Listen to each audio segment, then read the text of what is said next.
right, so we have two images to look at for you, and both of these images say they were taken in 2015. So this is really key, and I keep bringing this up every week regarding the metadata, that in order for you to get credit for images, they need to be shot new. So that's for all of these week-by-week assignments. Now, you also have your older images that didn't have any metadata related to those. And those are some of your best images, and I'd like to see those in your portfolio. But without metadata, you won't get credit for those in your final portfolio. So I need to get metadata for those images, and these images say that they're old, so we need new images for each week.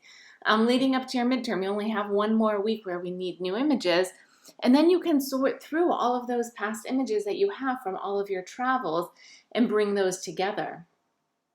This image is more successful than the other image. Here we're really embedded in the town.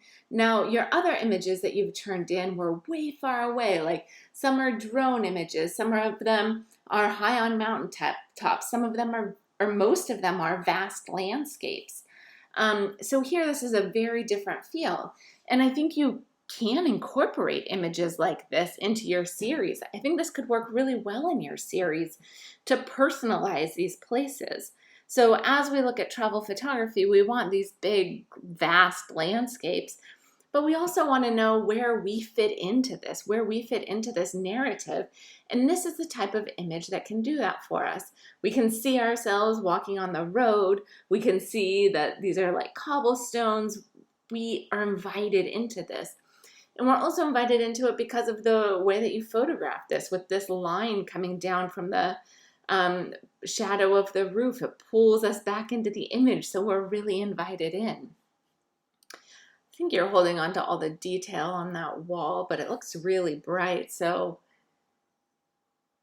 I would just be careful of that as far as printing it for your portfolio.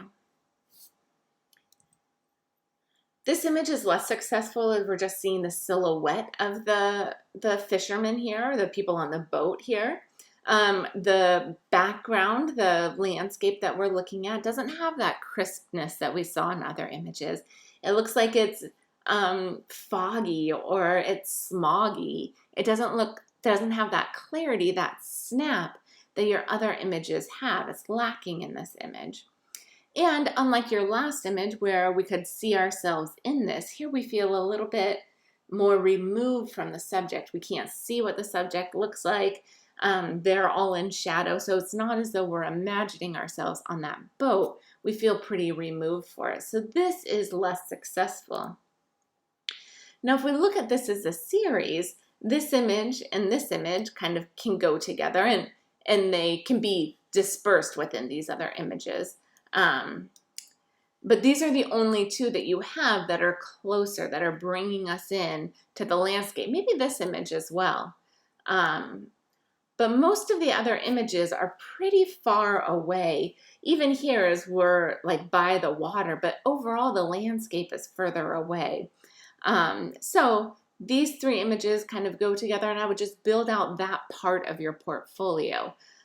Build out that part where we're invited in to participate in the landscapes, not just view the landscapes as we are in here. So I hope you're understanding that difference here and can build that out for us.